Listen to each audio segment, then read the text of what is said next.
हो जाता है। माई बाबू के जैसे बुलाइए जाना ताइए। एक आदमी बड़ी प्यार से बोल रहा है कि सब कुछ भुला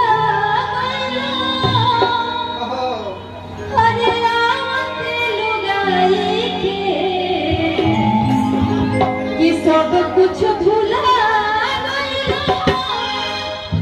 अरे आवते लुगाई के अब बेटा से पटवाना मोरे गुमाई के बेटा से पटवाना मोरे गुमाई के सब कुछ भुला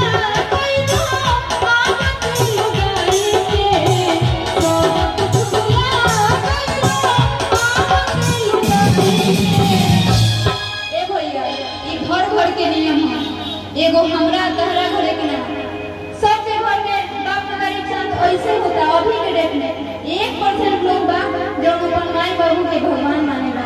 मंदिर में तो सब कोई देवी माई के मानेला पूजेला, लेकिन अपना घर में माई के ना मानेला। या हमार घर हो चाहे आप लोगों के घर हो तो कैसे करता